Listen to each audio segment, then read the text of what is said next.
I already forgot Brandon. Thank you.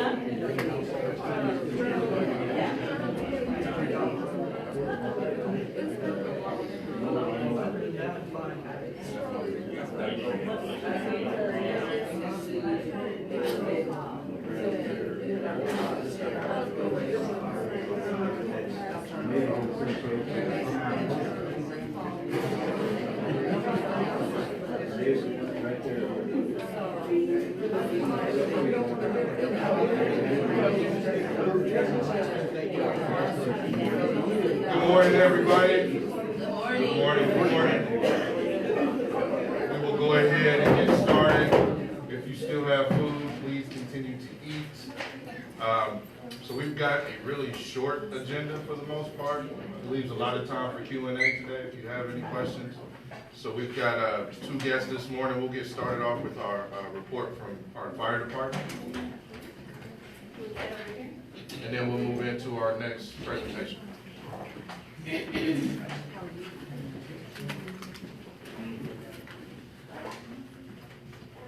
I'm Captain Kane. I'm filling in for Chief Cole, who's off today, so let's see what I got for you. He gave me this.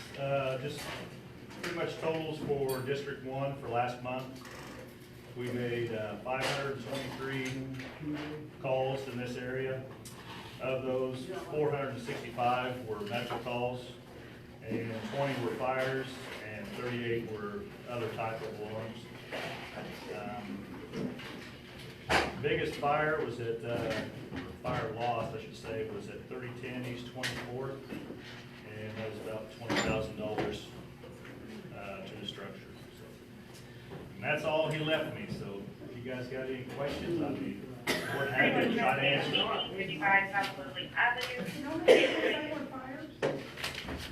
Just 20. Pretty slow month. We have a problem. Oh, okay. We still under burn ban, or can we burn our chimeneas now? No, last month was burn ban, and to be honest with you, I had mine going last night, so I'll say, yeah, go ahead. I don't know if it's, I think it's off. I'll have to find out for certain or not, so. I had mine going, so it's gotta be somewhere. Anybody else? All right. Thank you. Thank you. See ya. Yeah, I forgot to mention, so for whatever reason, this is not working this morning, so we're gonna keep pushing through. I will try to speak up and make sure you can hear. So our next presentation, we have a young lady from Workforce Alliance. So they have a summer youth employment training program that they do every year. She'll talk a little bit about that, and then if you wanna talk any more about what Workforce Alliance does. I used to work there, so I will be watching. But yeah, come on up and, talk about that. Don't watch too bad, I just started not so long ago. Thank you. Okay. All right, good morning, everybody. I'm LaShawna from the Wichita Workforce.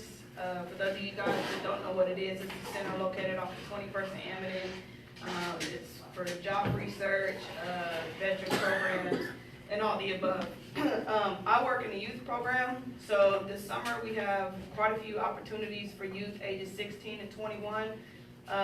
We have a job fair going on May 30th. It's going to be at the Workforce Center on 21st and Amadon, and it's going to be geared just for youth. We've actually closed it down for adults, and we're looking for solely youth. We also have a couple workshops coming up, the 28th, the 29th, and the 30th, and what those entail are helping youth create a resume, job search, soft skills with education for customer service, and we actually have a piece for money management and financial literacy. They run from 9 to 3. You do have to sign up for those, and we do provide lunch. And at the end of those workshops, they get a work ready certificate. And so if they complete one of the workshops before the 30th, if they bring that certificate in, and we'll give them a wristband, and it shows presidents to show that they've completed the work ready. And so it kind of gives them presidents with the jobs that's coming to the job fair to let them know that these kids have been trained for jobs. What's that note again? I'm sorry. I have flyers. Oh, yep, I can get you guys some flyers. We also have a couple of partnerships with the city of Wichita and throughout Sedgwick County that we're working, and some of these people will select some of our kids that complete those summer workshops and get them jobs for the summer as well. So I do have some flyers, so we're definitely looking for you guys' kids or grandkids to go out and work this summer. Also, if you do have a young teenager that is working right now, at the end of the segment, I'll pass out those flyers. Have them report their jobs. We want to know where youth are working in the community, and we're giving prizes. Last month, the winner last month actually got a $50 Visa gift card just for reporting her job, and so she can spend it wherever she wants. So if you know a teenager that is working between the ages of 16 and 21, please have them report their job. What is the telephone number or the website? So the website is going to be workforce-ks.com. And then in order to sign up for one of the workshops, they'll have to go to Eventbrite, and it's going to be under YEP. So just click on YEP and then sign up for one of those workshops. Yes, sir. So your age group is 16 to 21 for the program? Yes, sir. Yes, ma'am. Is there any income bias? There is no income bias. Thank you. Yeah. I signed my kid did job prep last year, and so we were gonna do YEP this year, and we signed up and did the whole account making, and we sort of thought that would be sending us emails to like communicate with us when job, because the Youth Employment Project has already done some interviews for, Correct. And we haven't been getting any emails or any information. I've just been seeing them on Facebook and through my husband's employer, who is Textron. Okay. And I sort of just wonder, something's not getting connected there. I would definitely make a note of that. Like I said, I kind of just started, so I can definitely make a note of that. And that brings up a valid point, so we can definitely work on the communications with that. And also, I noticed that you said that your kid did job prep through the, was it through the city? Last year. Through the city or Why? through the Y? Yes, ma'am. Okay, so anybody that's also done the job prep through the city or the Y, if they attend that job fair on May 30th, we can give them a wristband as well to let them know that they've already completed one of the outside Yeah, because classes. absolutely. Thank you. Anybody else? Just out to churches. All right, I'll leave the flyers back there with Julie, and so like I said, if you guys know of any teenager that's definitely looking for a job, we'll definitely have the information back on the table. Thank you. Thank you.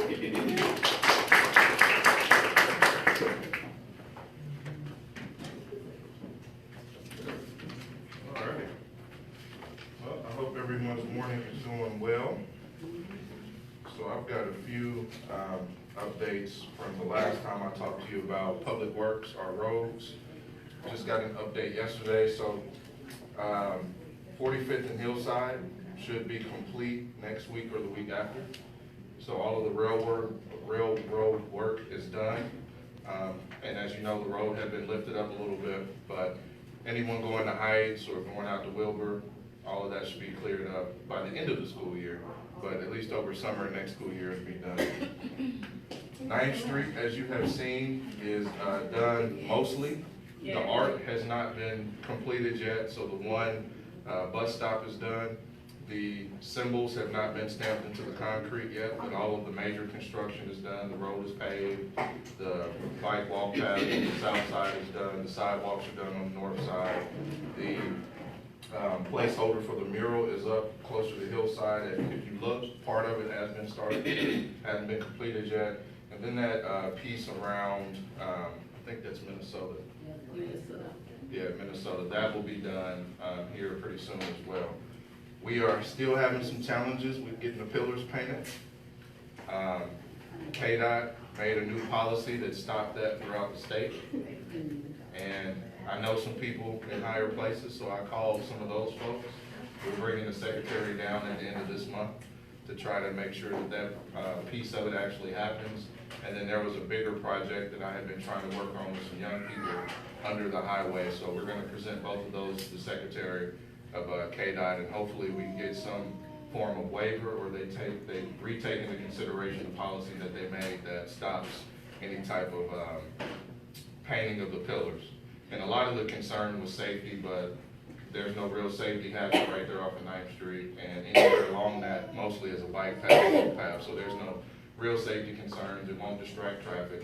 So we will talk about that, and we'll even have the artist, Ella, attend that meeting as well to try to get that done. So Since it has to go through our neighborhood, why can't we have the sign?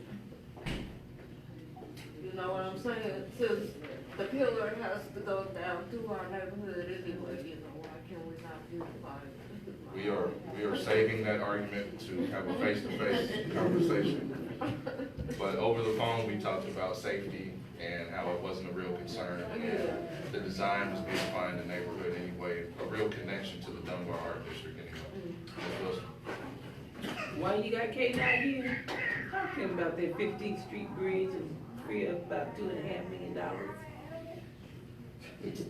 Please. We will talk to him. I'll talk to Gary Jansen about that. Other road work going on in District 1. So 13th Street, 13th to Central on Oliver. That will get done this year, this summer. Oliver to Woodlawn is done. Woodlawn, 29th to 29th Street will happen in June. 21st Street, Hillside to Yale will happen in June. And then there's a map online about neighborhood areas that will get paved. The baby in the back is excited, which is good. Normally she'd be crying when mama's not here. All right, I think I left my map. So there's a lot of neighborhood work that's about to happen for 2019. There is some, what is that? Seal work going on up in the Comatera area, which is when they put the tar into the cracks. I gave you the major thoroughfares work that's gonna happen. And I can pass this around. This actually names every street. This is available online if you wanna look, if you wanna see what streets are gonna be done this year. But that will happen. Speaking of the 10th and 15th Street bridges, we are looking for a way to plug that into the CIP to actually make that happen. That's been talked about for about a decade now, and nothing's happened. If you travel the 15th Street Bridge, you see that it is deteriorating. You can visually see that. You can see concrete that has come off and that's about to come off. So we are trying to get that done now. The last piece that you may have heard about, again, Douglas Design District corridor from the river to Hillside. They've met with Nelson Nygaard a couple times. We're waiting on kind of a final report back from Nelson Nygaard, and then we'll talk about what that looks like going forward. That was in the CIP that happened in 2022. So we weren't really gonna talk about this until 2021. one, but now that consensus seems to be happening amongst the property owners and users of Douglas, we'll go ahead and probably finalize that and put that into the CIP, as a slight change, and then we'll start looking at how much that cost is.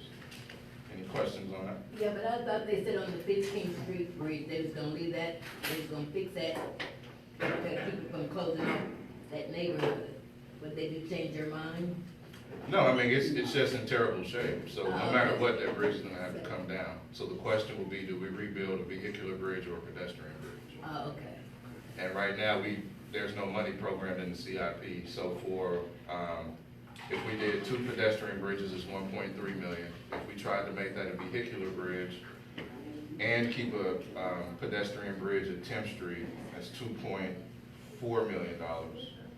But they could close one at 10th Street, it's not used that much. So it's closed now, but it's still. I know needs to be. I know it's closed. So to tear it down, I think it's 700,000.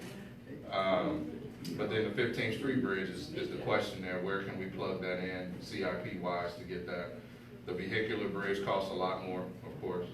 And then how does that play into the plans at McAdams? That's what I was gonna ask you that, because if they close that 15th Street Bridge, don't fix it, how can they get into the park? How can they Well, get- if it was a pedestrian bridge, you can still get to the park. Yeah, okay. So the trade-off is, and it's another conversation, we've had a lot with the community, but nothing's been presented like visually, what it would look like. So what I'm hoping that we can do is present what this vehicular bridge looks like, which is probably a better version of what's there now. But if we did a pedestrian bridge, where we were looking at, because we have some extra money and not building a bigger bridge, we could put a lot more artistic effect in there. So colored bridge, mural statues, whatever you want to do. And there's an opportunity, so 15th Street goes through right now under the canal.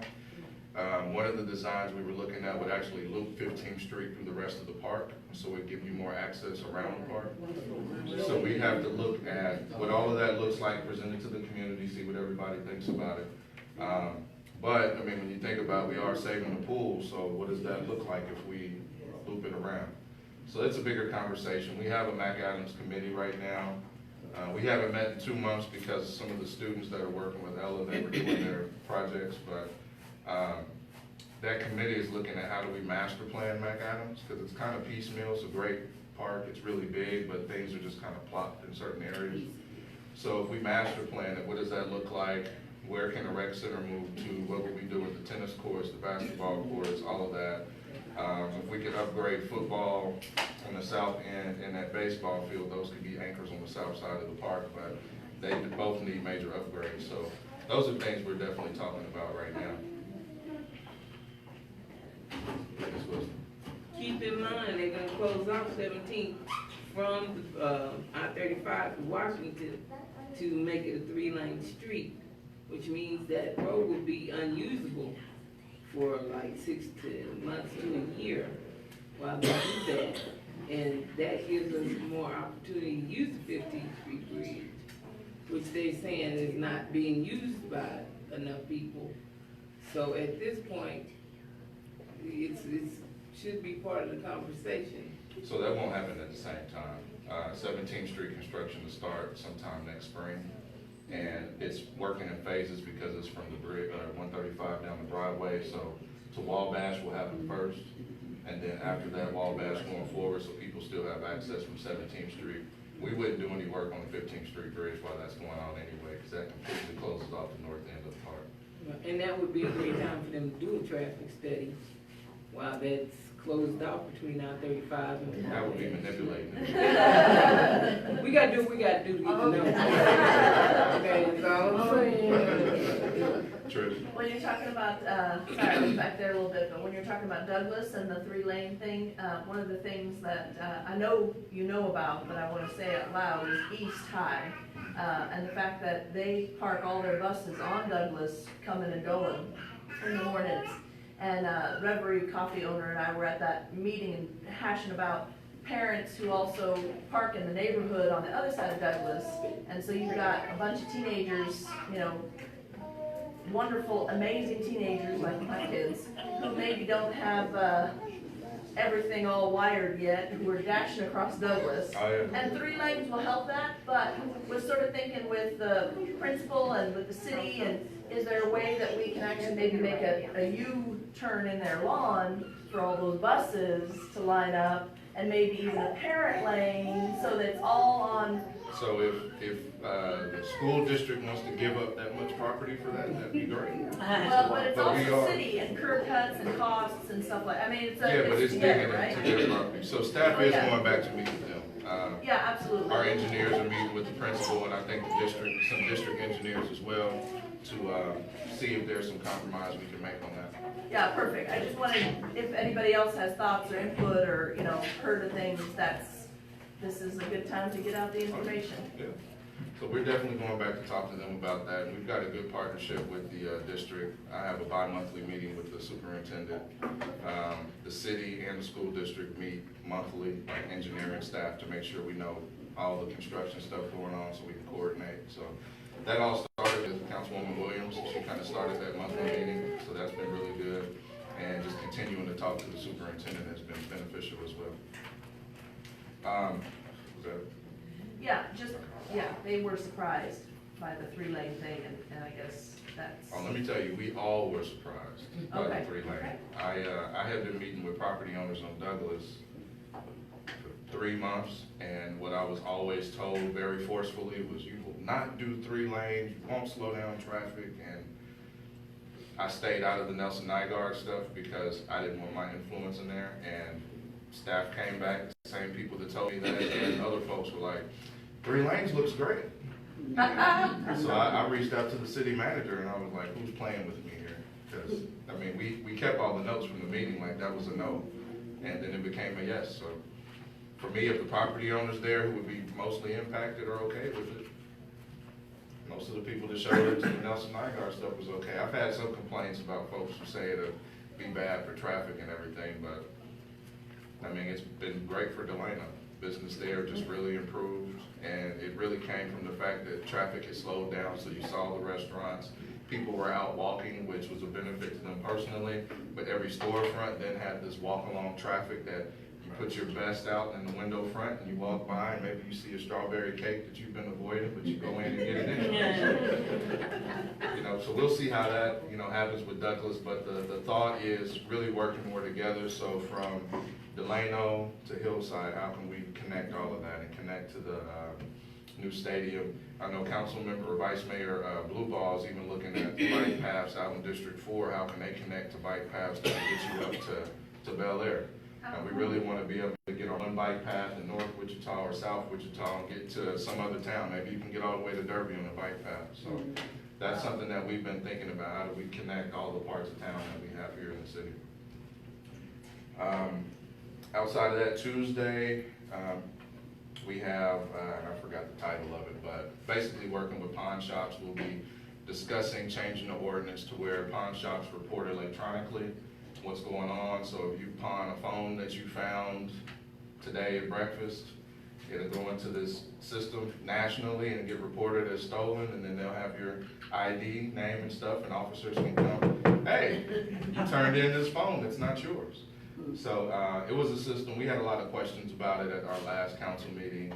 The presentation was interesting, but they're coming back with answers to all of that. Some of my concerns, a little different. I didn't like in 2021 they'll take fingerprints. I still don't like that. I'm gonna say that Tuesday. I'm not a fan of that, but I get it. They're trying to ID the person who pawned, whatever it might be. They did alleviate some of my fears of keeping data in the system. So if there's some, and it wasn't a knock on police, but we saw it in Old Town, some officers a little bored, and there was Old Town cameras, and then some tickets came from some of that. And I asked about, do you have any track record of maybe a police department just running names and fingerprints through your system just to find somebody? And she said no, and they get rid of the data after 30 days.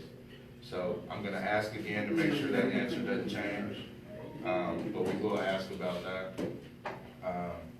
You're gonna start hearing a lot more about TNR. TNR is not coming to the council yet, but it will come back to district advisory boards this month and next month. It won't be at our DAB 1 Monday, but it will be, I think, in June. So again, if you have thoughts, questions, concerns about that, please look into it. Let me know what you think. The basic piece of it is you pick up a cat, it goes in and gets neutered, ear gets clipped, and they put it back where they found it. And a lot of the concerns I've had, even in this room, was that, you know, they pick it up, the core of the city is gonna be impacted. So District 1, 3, 4, and 6, that's where most of the cats are. So they'll pick them up and then drop them right back off in that area.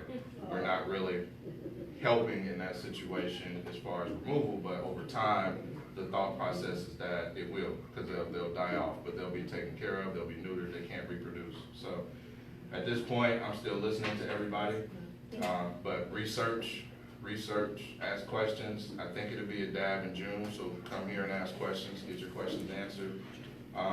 What it has been promoted as is a very humane way to deal with feral cats instead of euthanizing them right now.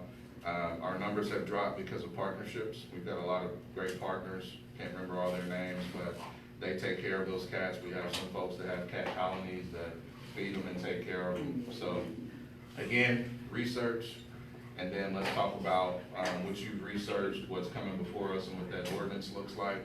Some of the ordinance, honestly, is because there's no rules right now. So some of that, you know, even if you don't like cat colonies, they happens right now. There are people who have cat colonies. There's no real regulation over it. So at some point, you will want an ordinance that regulates it. Even if you don't like them, you still want to have an ordinance that regulates what's going on. But it's a part of a bigger conversation, and I always encourage more feedback, more emails. When we do have it at the council meeting, if you can, I know it's a 9 o'clock meeting, show up, but if not, send an email. I'll always share emails with my colleagues if you don't CC all of them, but let us know what you think. Oftentimes, you know, the answer is a little bit different than I thought, and right now there is support. There's a lot of support with TNR. Yeah. So definitely research that. That'll be here in June. We can do them like the Australians are doing. We're looking for humane ways. But it is humane. One good meal is just enough. You know I'm being angry, but. Okay, I We don't wanna eat your that far. tacos anymore. No. In Australia and New Zealand, they have a cat issue where the cats have exploded. Yeah, And now they're dropping poison sausage to kill them. They're not even trying to trap and release. Well, They're I don't just have doing a away problem with with neutering them and then they die out because it's like, some places are magnets. I'm like, where did this one come from? Well, they reproduce quite a bit. And they So tell each one other female can They have really 6 to 8 do, kids. man. So, outside of that, different updates for you. So, as you all know, and I say it every meeting, I have asked that Evergy replace those poles along the transmission route. We've had probably 3 meetings since I said that.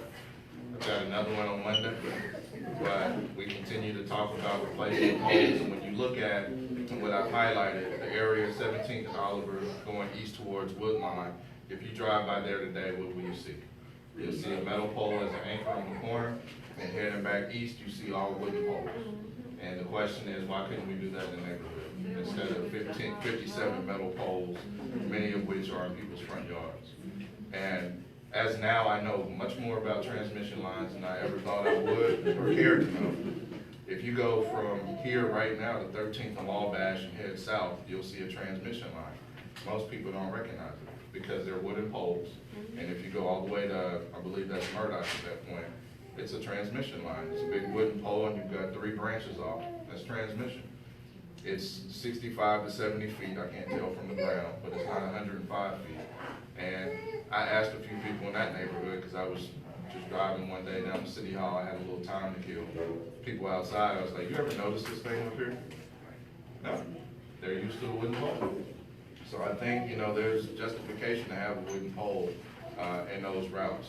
Some of what has been said to me now is that you do need a steel anchor. I get the science of it. If you have a wooden pole, you need those guys to come down and hold them. That to me is up to the property owner. I get the need for the metal anchor, but the metal anchors in this route are huge. So those, again, wider than my arm span. So we're gonna keep that conversation going. Again, they did put out some money, nonprofits in the area. I've encouraged everybody who's applying. If you haven't been to the neighborhood, if you haven't talked to folks in the neighborhood, if you haven't served kids in the neighborhood, why are you applying for the money? That's what I've asked everyone. I've had a few people approach. I get it, it's $1 million, everybody's struggling with budget, but that million came from a tragic incident in that community. And for me, if you're not serving that community or involved in the community, there's no real need to get the money. And our organization does serve over there, and we're not applying for it. So, again, that is available to the Community Foundation. You have until May 15th to apply for that. Any young people who want a $1,000 scholarship, they can go apply as well to the Community Foundation. They're awarded 10 per year. And they have their criteria posted. I haven't memorized that yet, but I believe a 2.3 and above is, 2.3 or 2.5 and above is eligible for that. So that's out there. Any questions on that? Well, this isn't a question. Evergy is having a shareholders meeting on May 7th at 10 o'clock in the morning. And a group of people are planning a protest at Evergy. And it begins, we're gonna be out there at 9 o'clock in the morning. And we have two issues that we wanna bring up at the time of the protest. And one is the metal poles that have gone through that neighborhood. And then the other one is also they put a tax on residential solar and have pretty well killed residential solar in Kansas. So I think there's a couple of issues that, you know, could use a little input from just people out there. I and agree. present. And residential solar is important. That's one of the things I really want to see, especially in lower income areas. I mean, that they raise rates every 2 months, and having solar power, the sun, you know, it's there for another 5 billion years. So I'm about to use my house as an example. By 2020, I will be off West Star Street with solar. just make sure you look into the legalities of that, because they did put some different fees and stuff on that. I'm just saying. Oh, I'm gonna look into the legality. I'll probably be a test case, you know, because I'm gonna do that. I don't have to have my energy from a utility company. And if I don't tap into their grid, you know, I will be a test case. I'm willing to do that because, you know, this is very important. So. I wanted to give you the address for the protest. It's 4025 North Tobin, T-O-B-E-N. And that's the Evergy Operations Center for Wichita. So, and I don't know if that's in District 1 or not. It's close, is it? And then off of Webb, Huh? is that off of Webb Road? Yeah, off of that. That's the. Yeah, that's District 2. Yeah. 1610?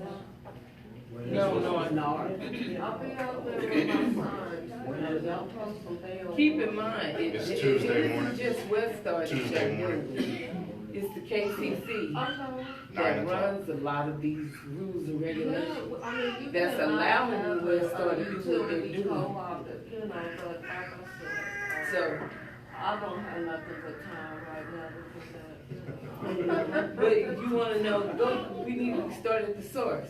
Because the KCC is allowing Evergy to get away with a lot of stuff because they sign off on it. Oh, yeah. And they're supposed to be protecting us, Right. not the company. Well, somebody gets paid. That's how this problem came on residential streets, is because the West Evergy was able to, their process is they follow the same old route as their old transmission lines. Well, like Brandon said, the old transmission lines were on wooden poles up by people's front curbs. So their process is to say, follow those routes, because then we don't have to mess with the FCC. We don't have to get their permission. We don't have to get their processes, right? That saves them money and time, which nobody's faulting them for saving, you know, but if the process worked. This process didn't work because they talked to those homeowners and they didn't explain totally what was going in there, right? People didn't get it. They get a bait So- switch. And then, yes, so, and then there's the issue like the wooden poles are these curbs. These suckers are because of the easement, right? And is that the city, did the city make that? Private property. Private Property? property, and they can do that, and then state law gives them eminent domain power, so if you say no, they can do it anyway. And give Right. you pennies on the dollar, which happened to two people. But is that the city's, rule to do that easement? Because that's what I was told by a neighbor, is that the city made them move it up into his yard because they wanted to have No, the that potential was, to the widen way it was streets. communicated to the neighborhood was they wanted to do it to save them money because cars were hitting these poles in the public easement. And we never got stats, so anybody who may show up on Tuesday might can ask that question. You know, what was the There will real be no damage? interaction, I would doubt, but, anyway. I'm going into the meeting. Or, so anyway, just that process failed, you know, they say so, it failed. And so how do you make this neighborhood whole again? You know, to me, you move those poles. So with that, it's two pieces. It's removing the metal poles, but also supporting Representative Finney's bill, which is 2317. And their lobbyists are fighting this right now because of the cost, but when you look at what happened, it's worth it, in my opinion, to a $7.7 billion company. So her bill will actually require this siting process to happen, which then brings in the municipality to be an eye on it, which brings in the KCC to be a third person lookout on it. So KCC can then say, do you really think it's good to put 100-foot tall steel metal poles in somebody's front yard? They'll be able to also see that. But they are fighting that bill. At this point, since they're in veto session, I don't know where that's at. The chair, Representative Syward, said it's possible to come up again next year. But if we do get a real hearing, because we had an informational hearing where we couldn't support or not support this bill, we just gave information.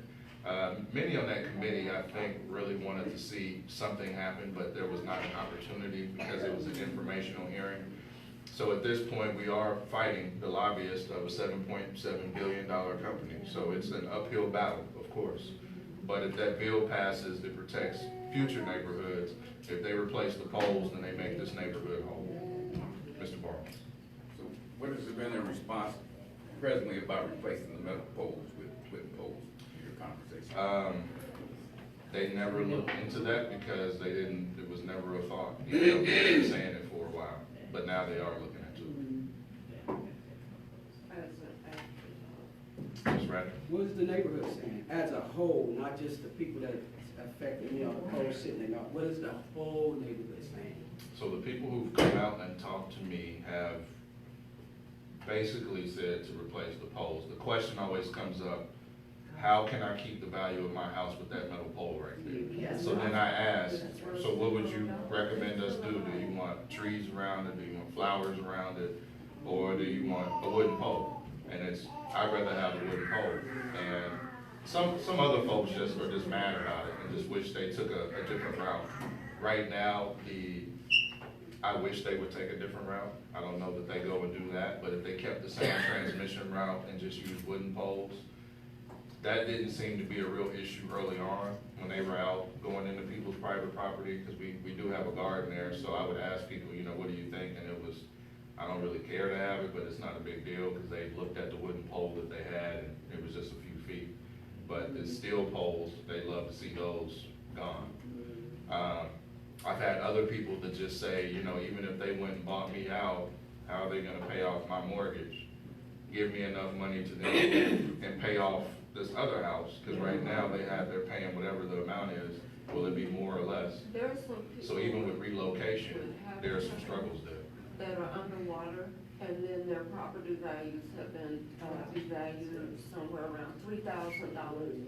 And, like I said, who's gonna buy, your property value is really zero, because nobody's gonna go and deliberately buy a house with a pole in their yard, and then it not only affects the house with the pole in the yard, you got neighbors around, but practically every house, you know, and, the quality of life, you know, those poles over on Hydraulic and down 11th and all that, that's a person's castle, you know. Let's go put them in tall grass and willow bend, you know. Oh yeah, that would be thought immediately. I wanted to ask, is that bill that Gail is proposing, is that gonna keep them from charging our bills? with the tax or a fee? If they remove it, is it gonna be charged? I don't know. They probably. Oh, I wouldn't be surprised if they tried that, but again, there's certain reasons I'm saying what I'm saying today. Yeah. They are a $7.7 billion company. Yeah, but That's not gonna hurt them. They may try to say it will and all of that. Maybe they don't make $500 million this year, maybe it's 450. Cause that's what they'll do, they'll ask for a raise. Yeah, Ms. Ryder. I'm gonna ask a hard question. KG&E came in and paid us the first time. So if they come the second time and say, we'll pay you again, why take the money and say, no, just take the poles out, we don't want your money? Why didn't we do that? So you get into kind of what Representative Finney's editorial spoke about. So I'll call it the chess game was, I would talk to you one-on-one. And so if as a group, if we're sitting here and it's like that, somebody can say, well, you can keep that, I just want the pole gone. I like my neighborhood, I've been here for 50 years, I want to stay here. I've had 3 people tell me they want to die in their house. They don't want anything else, and they haven't been compensated. And they just said, I'd rather die here, just take the poles away. But there were one-on-one meetings, there were no group meetings. The only time there was a group meeting is when Representative Finney held, I think, 2 or 3 at Grand Chapel. But even then, the focus was always one-on-one. I've got a pastor, I'm glad you said I need to call him back. A pastor called me who was upset that he only was offered $3,000 for this huge pole, and he knew 2 other people were offered 20 or 25. But again, the one-on-one reduces whatever the payout is. Mr. Mark. You know, Brandon, a lot of that neighborhood in which these poles are in, and they're fighting a lot of things that are affecting their property value and stuff. When they did the flood maps, again, a lot of those properties were put in that weren't in the flood zone are now in the flood zone, including McAdams Park. So they're fighting that as well. And so and the other portion, you've got probably about 8% of those neighborhoods in here have switched from homeowners now to renters. And so if you really want Westar to do something or give an incentive to replace the wooden poles with back metal poles with wooden poles, then maybe kind of what she's saying here, because they've taken the money, renters and homeowners in here, but if they want to increase or maintain the property value, then are those people willing to return the money? Renters and homeowners are going to say, if you will give the money back, will you give us the wooden poles and just go? So I get the sentiment behind that, but when you offer someone in poverty that type of money, I'll use myself. So when I was making $15,000 a year, if I would have had a pole that I felt like I was powerless to do anything about, and I knew the eminent domain from some of my neighbors could happen, and I was offered $15,000 just for my pain and suffering, I'd take it. Because if I didn't believe I could do anything about it, I'd take the money. If I take the money, and I'm in debt, because I had $60,000 of friends debt, I had some credit card debt, I'm spending it, I'm paying that off. My money's gone at that point. So I then cannot give you $15,000 back. It's not like on the west side where somebody might be worth a couple $100,000 or a couple $1 million, where if they offer me $20,000, I can say, all right, I take it. Well, you know what, here's your $20,000 back, take this pole. Those folks have means for that. In this area, there's not a lot of people that do. So it's really an unfair ask. And again, it's all because of Westar anyway. Had they not done this, there would have been no need to give money. There'd be no need to give this $1 million. The upgrade would have happened and we would have went on. Westar's plan is, they say everybody citywide to put new poles up, whether they be wooden ones or whatever. They're gonna put new poles up in all across the city. And they just started over in our area. And the only blessing is that, hey, we got it first, so our power should go out. Shouldn't have no problem. That's the only plus side of it. But the other side of it in here, where you got a depressed area here economically and everything else, they do take advantage of that. So I guess the strategy in here now is that the flood thing ain't gonna change. The property ain't gonna change until you change the economy in the area. And so those things that we bring incentive to, whether that's helping to bring jobs, whether that's bringing the stores, those things that people will need and want, that should have been our leverage at this point to help employ some of them people, to help bring some of those resources to make it in an area that's kinda like it. So that was said to them for 4 months, and they offered $1 million. 1 million. Everything you said was said to them for 4 months. Then they You know, offered I guess $1 million. what I don't understand in here is that, you know, we're here to support you and to help you in this matter in here. You guys put together a West Stories, they put together a committee of people in here, but none of those people came back and expressed the frustration or the attitude or the conversation that they were having here to get your public support. And now it's after the fact. So I think I would disagree, because I've heard the frustration talked about, maybe not to you. I've seen the list of people who's on the committee, and none of them come to these meetings, and then none of them reached out, and most of them don't even live in this community and stuff in here. You got one, I'm saying most of them, but 1 out of 10, or however many. I mean, they've been at a few breakfasts, actually. I mean, the one we had at, We should be on Janet Green just as much, because she was attending them meetings, but she didn't come back and convey the conversation. so, again, I had to disagree with that as well. So 14 people were charged with going back into the community, and all 14 did. Now, they talked to different people.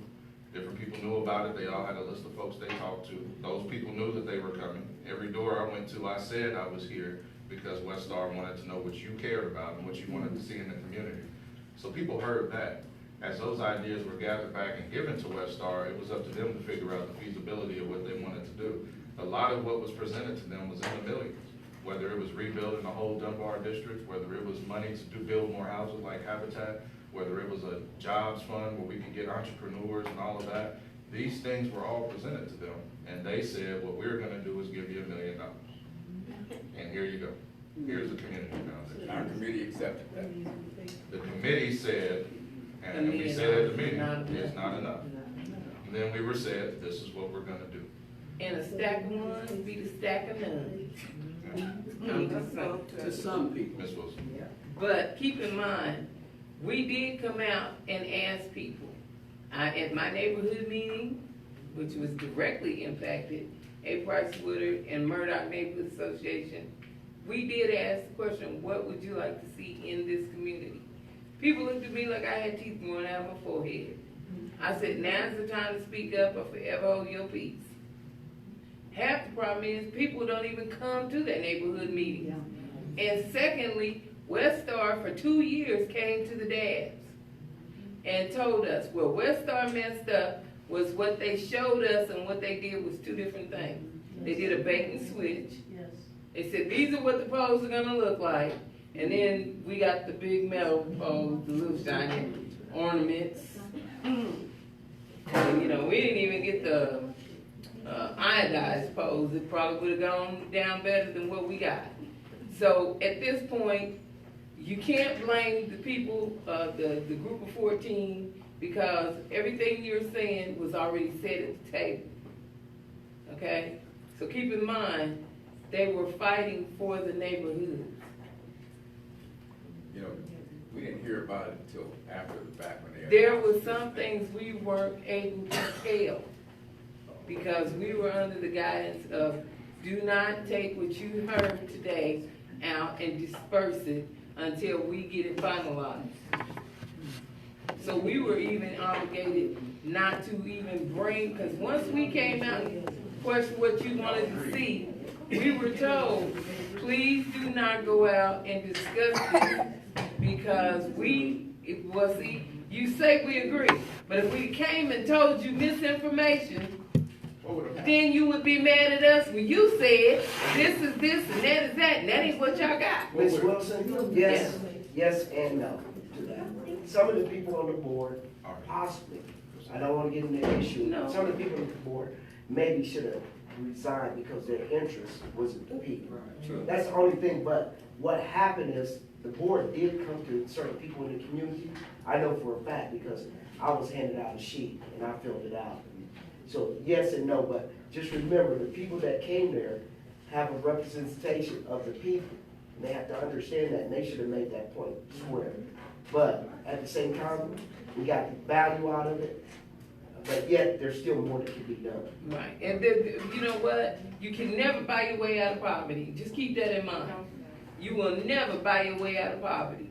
We have to work our way out of poverty with our mindset and what we think and how we function.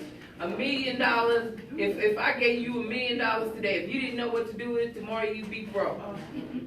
So it's not the money, it's the mindset. And until we get ourselves where we switch, flip the switch, until we want to be millionaire thinkers, we will always have a poor, broke mentality. And I'm gonna speak for the board. We could not come back and tell you something that hadn't even been finalized because our word would be at stake, and y'all would be madder because y'all say, well, you said this, but that is not what y'all saying now. And Westar said, we want to make the announcement first. So we were bound by our obligation, not just to the people, but to Westar. That's all I'm saying. And I was on the board, and it was said, $1 million is not enough. $1 million in this neighborhood will never be enough. But what are we gonna do to capitalize that $1 million, utilize it in the neighborhood, expound upon it, and move forward from where we're at? Tricia. So, from my perspective as a person who loves Wichita neighborhoods, this can't stand in a Wichita neighborhood. No matter what the socioeconomic color, whatever. Now, it happened there purposefully, don't get me wrong. It happened that way because of the situation, like Brandon said. Absolutely, but as Wichitans, we have to say, Wichita will not stand for these transmission lines on residential streets. On arterials, yeah, we all like power. we need this upgrade. But on residential streets, no. Westar, get them gone. And if we all ask, I really believe they will move those lines to a new route. They'll work with the FCC like they didn't want to, but they will. Because we'll stand and we'll say, no, it's not happening in Wichita. Not on our watch. We need to stand together. Let's not blame people. Let's stand together and say, not on our watch. No. Rob. Ms. Raddick and then. So if that's the case, when Westar came in here, we should have stood right then and there. So they wouldn't have to take the poles down. So evidently, and when Westar came, they came to the DAB, they came to the neighborhood. So when they came, we should have stood right then, right there. Not wait till millions of dollars of stuff go up, and then now we want them to tear them down. I mean, I'm just saying me. That's just my point of view. So on that, I will say, and you can look on the City of Wichita website in the minutes that were taken at the DAB. They never talked about a metal pole. Okay. So the community was okay that I heard, because I served on the DAB, with the wooden poles. It was just a few feet in the property. There were a lot of people who didn't like it, but the eminent domain piece, and at the time I didn't know what powers DAB didn't have. But it wasn't coming to DAB for approval, it was just a receive and file. So this is what we're doing, we just told you. But it was never a picture shown to either Miss Wilson's neighborhood, because I went to go listen to that, or a DAB of what the poles were. And even in the questioning, you could tell people just assumed these were wooden poles. They never brought it up. The only person I know of personally who was shown a steel pole was Pastor Van. And I only know that because he said it later. He said, they said we might get one here as an anchor for something. They didn't mention any other steel poles. It was all wooden poles to everybody. And then, so I went back and looked at our documents because we own the property right there. On the documents, it doesn't mention a pole. It just talks about a 15-foot easement. Nowhere on there is a mention of a pole. So I'm looking for somebody who got a pole. Now that they've been paid, most of them ain't saying a whole lot, but if I can see those documents, if the document there doesn't talk about a pole or a steel pole, then you then have more evidence to show it was never talked about. With Pastor Tyson, they come with a lot of issues, trying to get involved and trying to get understanding. You're talking about these poles, and I heard somebody say about $1 million. You saying that we did accept money, $1 million? I don't know what that was for in particular, but if we take money, it's almost like we're saying that we're in agreement instead of standing up. If you're saying that's not enough money, I think we shouldn't take any money, because once you start taking money, then you start pretty much saying, hey, I am concurring to what you're doing. I think, like somebody was saying, it should still from the beginning. Yeah, it should still from the beginning, but once we did, we definitely should have took money. Because once you start taking money, then you're pretty much saying, hey, we're okay with what you're doing. And so I'm trying to understand what this $1 million is for. So the $1 million was basically them saying, sorry, we messed up. We took it. So I think the perception here is a little wrong. So we did not accept $1 million. Right. Westar said, we are giving you $1 million. So we can say, no, we didn't want it, and then we didn't even get it. It went to the community foundation, and it's allocated for our community. Right. So if we don't apply for it, which my organization is not, then we're not taking the money. Now, for the people, as Mr. Barnes said earlier, if you go right now into this area, there's a lot of poverty around here. If you dangle $15,000, $20,000 in front of somebody who's struggling to eat, they're gonna take that money. There's very few people that say, you know what, I'm just not. When you think about your bills, the struggles that you have, and maybe you need some repairs on your house, that money is some money you can do some good for yourself. So what happened when they went to the one-on-one was, I'm gonna go talk to you, look, we're sorry about what we did, we wanna offer you $15,000, or maybe we wanna buy your house from you, it's worth $25,000, we'll give you $30,000. Here's $30,000 for your house. You need help moving, here's another $5,000, we'll help you move somewhere else. Okay, So- it was dispersed by the one-on-one. Yeah, so the property owners got that one-on-one, and again, it wasn't a group like this where we could say, you know what, we don't want that money, we want this pole. I understand, as well as clarification is out. Yeah, so that was how they did that. Now, this million again is sitting there, and I said I tell people, so I do. But again, if you care about the neighborhood, you go over there and you talk to individuals. I doubt very many people would apply once you talk to somebody. There's a lady on 9th and Green, White House, right now, she's 97. Her daughter came out and talked to me, and she talked about, what am I gonna do? My mother worked hard for this house, she has it, she wanted to give it to my kids, not her. So what's it worth with this pole across the street?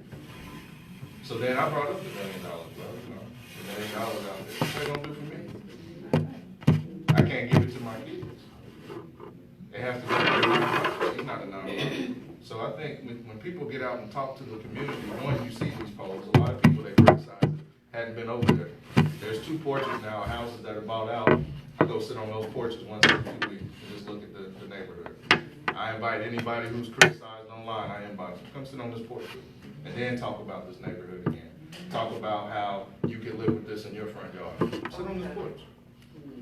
Haven't got one yet. But again, if folks are getting out into the community and talking to folks, I doubt that they actually take the money. Or if you look at even doing the right thing with it, so we talked about this in our last meeting, was if you did facade work and housing work and all of that, that $1 million goes pretty quick. And when it's broken down over $200,000 a year for 5 years, it goes even quicker. Ms. This Fancy. one was first, but I think you should speak first. I do have something to say about going forth. I see a lot of goofing around and messing around, people representing their own interests. But I think we can't control what was done. We have to decide what are we gonna do later. The bill is something we can do later. I mean, it can take care of the future. The people have made mistakes in the past on the committee, Jack. So now, what are we gonna do as a group to move forward? To me, that's the only thing we can change. We can't change the past. So the 2 big things to me is we demand those poles get replaced, and when we do get a real hearing. But we need a consensus. Well, I mean, we can do that in here, but again, like I said about everybody else, we need to go over to those blocks and talk to them. We can say what we want here, but go talk to the homeowners and the renters over there, and most of them will tell you they want the poles down. So if we want to go get a sheet and go to each door and ask, we can do that. I'm happy to do it. I walk the area quite a bit now. But in this room, I'm telling you what I'm saying it because I've talked to them. If you want to come to a consensus of some other actions you want to take, feel free. I am demanding those poles come down, and I am supporting that bill. And if we get a real hearing, I'm putting some real money towards getting a bus and trying to get as many people from that neighborhood to go to people and testify. To me, those are things we can do. We can't control the past. It's a waste of time. I agree. Mr. Cook? Two things, or 2 comments. Westar took you when they demanded that you let them tell first what the money they were gonna give you. They took you because it came out from you first, and they did not have funding. they'd have to back you up instead of you giving in to them. Second comment, Tricia's got a point. This needs to come from the community, the whole community. It probably needs to come from the white community that it should have come from 40 years ago. Yes. And Tricia, if you want some help, I'm here. Bonnie's probably here. I'm getting my church members involved. Huh? I mean, I'm getting my church members involved. We've got a friend who has a Habitat house building right now. And we're supported. I can't So volunteer for Habitat. I'm a that's the budget thing that folks. chaps my eye. The city is putting money into this neighborhood through Habitat. 39 blocks, we heard about that 2 months ago. The city's putting in money. And here Westar comes in and goes, and I'm saying, all of Wichita has to say, move the pole, make this neighborhood whole. Not even, and respectfully, I say not even wood poles. Move the poles to an easement where you make this neighborhood beautiful, like any neighborhood in Wichita should have the ability to be beautiful. Well, that's why. Don't give up. We Don't. need to have the Trish, people on. It's a new version of redlining. At West Star. Yeah. Ms. Shirley? I just want to ask, is there At 9 a map o'clock. of how far those poles is gonna, where they're going? Or Yes. is they finished, or no, still got some more? They do have phase two. Phase two goes from Mossman Station down Volusia to 16th Street, 16th East to Gentry. So is there a And then map? to the substation. What So they've already bought out a lot of properties there. All those houses on 16th Street boarded up. Westar bought those out already. So they're supposed to Is have, there a plan that people? yes, so I think I have that. Because they did talk about that at the DAB. I know I have DAB minutes for that map. But the thing is, there was an alternate route that was proposed, which is actually better, shorter, probably cost them a lot less, and that's the Redwood Light Path. If you go from the Mossman Station down the path. But the thing though, what they say is, so that's an extra $180,000 of siting process. It might take an extra 180 days or so. And for them, it's not ready. Oh, no, of course not. So when they have a meeting, I'll be happy to let everybody know what that meeting is. They're gonna talk about phase two, what that looks like, and, as a community. Well, I've asked them to do it in the community. It won't be in the. But again, this is why going forward, the bill is important. It requires that type of thing to happen every time. Every time. Mr. Thompson, you got a question? Yes, if homeowners in this neighborhood, why aren't they here to voice their concerns? So you have to, it didn't directly touch all of the Rock the Block areas. Habitat built 40 new houses over there. All of those homeowners, some of them are working. So we tried to meet with them on Saturday mornings and work around their schedule. They've communicated through Ann Fox their frustrations. There's also a lot of renters in the area, so the whole area had to transform. So some of those property owners may or may not have known about steel poles and didn't tell the person renting. There was a few people who just were surprised that this was happening because they never knew as a renter that this was coming into the property. So in that sense, the people who kind of recognize us out there when we're out there, I've been out there, Representative Finney's been out there, they'll come talk to us there. But telling them to leave work to come to a District 1 breakfast, they may or may not come. We did a neighborhood meeting there and 2 homeowners showed up. I've caught more just walking and knocking doors and not catch them when they're actually at home. So I don't blame them for that. Again, you know, this is something that I get called crazy all the time. You know, you're standing up against a $7.7 billion company. There's a lot of people that just don't believe that what they say matters, that their concerns matter, that their anger matters. So we're trying to show them that it does. I wanted to reiterate what she was saying about avenues. Now, if you go down 11th Street, which is an avenue, there's massive poles. So, do we just want them off of Green and Mossman? And we don't care if they go down 11th Street? Right, residential. There's just as many on Hydraulic as there is on 11. I know, but I'm saying is residential. You saying, or Because like Tyler and 17, you know, we want infrastructure, right? We want electricity. We're not all trying to go 100% solar. I mean, it's admirable, we but love we like it, right? Went down hillside and So, done with it. but we need to have Westar have a, hey, Wichita says you may not on residential streets figure out another path. And that you need to apply to every infrastructure upgrade you do in Wichita. And if Wichita says that as a unit, we can get that. Do not be defeated. I really believe they will listen to United Wichita. I really believe it. So if we demand it, if we say not in Wichita, no. No residential streets will have these dang power poles figure another route. I think they'll do it because I don't think they want to be jerks. I don't. I think they got a bad process. And that's okay, you don't have to agree with me, but I want to give them a path to say yes to do what's right for the neighborhood, right? But if we don't force it, okay, your initial opportunity is Tuesday the 7th at 9 o'clock at the ceremony meeting of Westar Avenue. You know, be there and voice your protest, because we are talking about Westar Evergy. So, make your voice be heard, you know. I remember walking down the street with Disney Villas on West Street up to Progressive Church, because he wanted 21st changed to Martin Luther King Boulevard. So I remember Disney walking a lot by himself, you know. So we could sit here and fuss among ourselves. We can go out there and tell Westar, you know, no order, you know.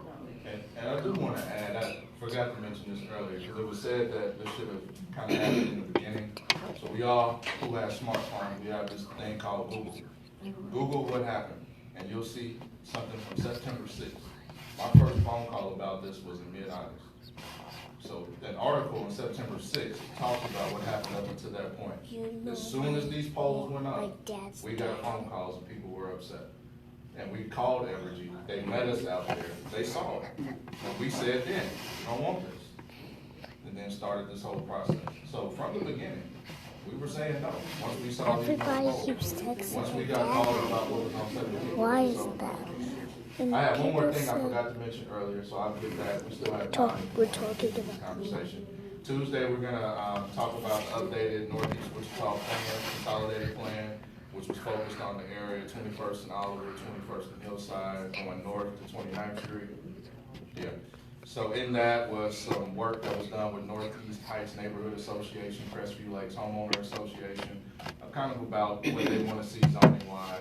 As you remember, 21st and Oliver, the Crestview Lakes Homeowner Association really wanted to keep the area residential. There have been several applications to make that commercial. So for a couple of months, we met and talked about if it was to be commercialized, what would they want to see? As far as offices, if they wanted to go full industrial, whatever that might be. And the community in the area came up with 5 points that they wanted to put into the consolidated plan. That included initially the first 4 of the MAPC, and they removed 2, and then it's coming to the council on Tuesday for final vote and approval. So I wanted to throw that out there. The 2 that were removed basically took away 1 to keep it residential. So figured I'd let you all know that. Tuesday's meeting will not be a public hearing, so it won't be an opportunity to speak. Every time MAPC is your opportunity to speak, then we talk about it amongst the council as far as how we're going to go forward. So that will be coming up Tuesday. Just wanted to let you know some of you all live in the area. So if you want to watch online, definitely check it out. You have a question, Mr. Thompson? Yes, whatever happened to the plans there at 21st and all of them were, they were planning on going in and putting some apartment complexes on what they were doing? The ones they demanded so they could start building last year? I don't know. I've heard that they were working on it. I've heard it was on. I've heard they'd be started by now. We'll see. I believe it when I see it. I keep hearing that it's on. I've been told that they're gonna do something, but They still are, plans are still on. They haven't started construction yet, but you talk to the representatives who are in the state home, the people who brought it, they are. part of that is working with our city, and then, seems like I had the laundromat and all that stuff there on the other side of, McFadden. They're trying to get that, cleaned up and torn down. So whatever plan, they're working on that. That doesn't even talk about the area that they purchased. So guys, when we talk about that intersection, here becomes the thing. Those houses we're talking about are the Orange's house on the corner and Beach's house on the corner. So they're not coming out into the neighborhood. But when you're that close to the intersections, the hubs, they call them in here, they want to make those, make those more commercial. So things we're talking about that you might see there, or would like to see there, maybe you like to see an upscale restaurant, maybe you like to see a grocery store, maybe you like to see some things that come over there. But when you start putting that many student housing and stuff over there, you want to know that you have those features.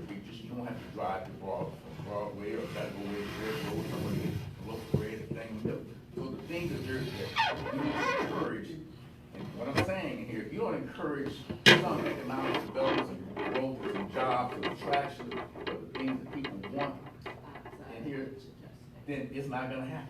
You'll see the same thing that's happening with this neighborhood here. You'll see that they'll come in there, there's no jobs up and down 13th Street, Hydraulic. There's no jobs over in there. There's not as many businesses, no stores. You got these little convenience stores in here. And so guys, are you seeing a cancerous slow death of a neighborhood? And when I say this in there, that neighborhood, I got property over there too. But I'm telling you, that neighborhood it's been a slow cancerous death.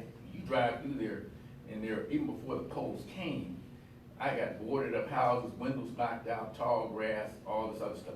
We got some homeowners who really live in that neighborhood like this here. They're sprinkled out in here who, they're still homeowners and they take care of the property.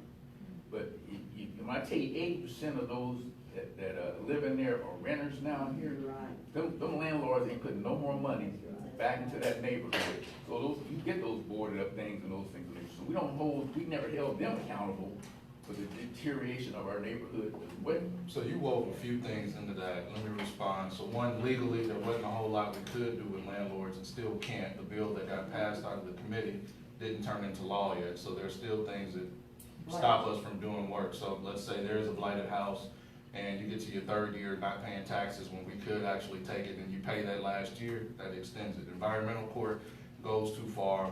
What he said about 21st and Oliver, excuses. The laundromat is on the east side of that property. If they wanted to start building, they could. So again, believe it when you see it. They'll say all of those things.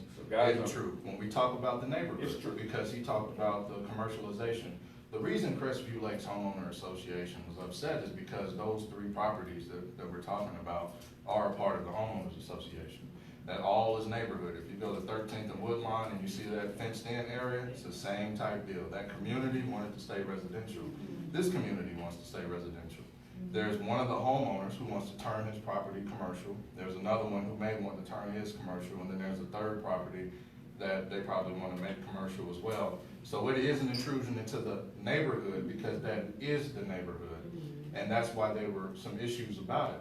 When you look at these restaurants and all of that and what we might want to do in job creation, you could create those jobs. So I get complaints all the time on Douglas and Oliver. There are some restaurants there. Where are those restaurants? Right on the corner of a neighborhood. So when the trash comes at 5 a.m., when that homeowner and the baby is asleep, and the baby wakes up and they're mad, who do they email? Me and the police. So we read those all the time. When the parking takes up the entire neighborhood, who do they email? Me. So it's good to have those businesses and we can encourage development, but their legitimate concerns are the impact on that neighborhood. So if we put those restaurants there, we put those businesses there, now we build this big white masonry fence around that whole piece of property right there. And if we have those restaurants and they're coming in, there is 2 families there with young kids, and those trash trucks come in at 5 a.m., we can't send them a ticket. We can ask them to cooperate with the neighborhood, but if they don't, then they come in and they wake you up. There's noise, there's trash, there's a lot of things to consider. So understand when the community, the neighborhood has an issue, that's real. If we get back over into the other area that was woven into that, Habitat for Humanity has put in $2.2 million in this area. There's 40 homes, Mennonite housing. They built a whole block over there between 9th and Madison and 10th and Madison. They wanted to do 2 blocks. there are people putting in money in the community to fix the issues that we have, people with resources. One of the biggest things of attention that I'm trying to do is get resources over there too, and trying to hold people accountable. I reach out to our inspectors, they're over there, we're trying to find ways to empower them more. We wanna help empower the area, clean up the area, and put more dollars into the area. The focus is coming. But when you think about the specific point in time now we have opportunity zones. Now we have Habitat that says they have 40 houses and they're looking to expand where they're putting in money. Now we have organizations coming in looking at how can we help this area. There are other initiatives that we're looking into as a city that we can bring in to really empower this area. The homeowners, the people who are renting and paying way too much money for a house that isn't worth it. We're trying to get them into Habitat type houses that they can have a new house, own it, and pay less money. This is the work that we're trying to do in the area, which is why it's significant that these polls went in. Now you are stalling out the work that we are doing to really change the area, acknowledging all the concerns Mr. Barnes said. We're actually trying to fix it, and we're doing a good job. Habitat was just approved for more money. We're looking for more money to get Habitat. I think Habitat might even take some of these properties from us though. What happens if we can begin to improve the area and get more investment in there? That's what it's about, and that's why this is important right now. Mr. Cook. There'll be some trade-offs. Habitat has regular informational meetings to learn how to get into their program. They're on evenings and they're on Saturdays. They're designed to make it possible for low-income people to get in there. I go to them, I help. We would like to see more faces so that we can sell more houses through Habitat.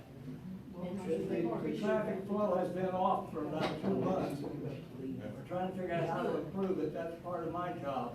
We'll do that. Ms. Shirley. I just want to say, speaking to the things that are coming into the community, what, as a group and other people in the community, fix the mindset a little bit, because we, and I can only speak to the chocolate person, that we are so stuck in the way it used to be, and that we can't see beyond that. We're safe, we're comfortable, and we tear up. We gotta get our people to understand,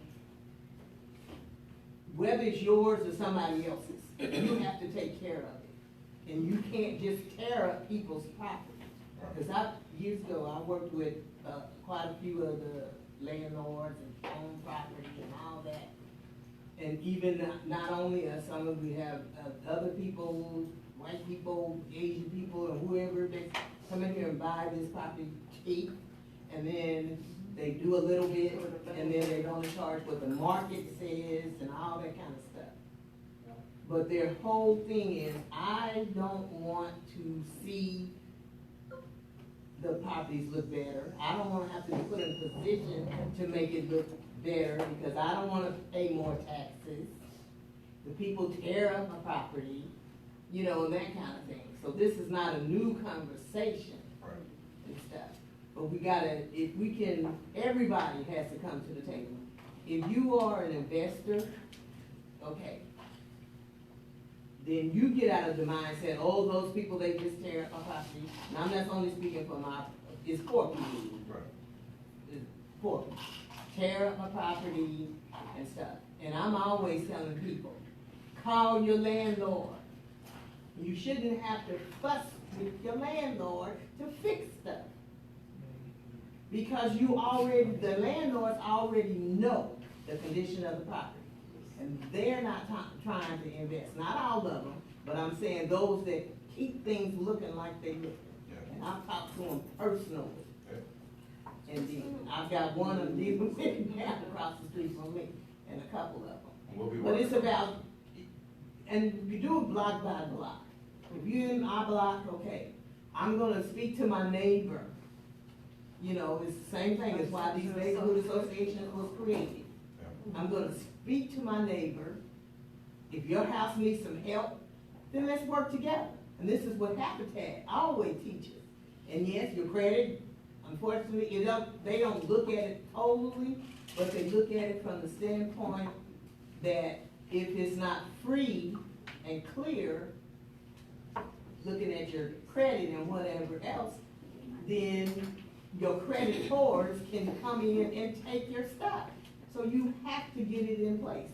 Now, I have been thinking thinking about, they deter us from filing bankruptcy. Because bankruptcy means you can't do this for 7 years, but that is not true.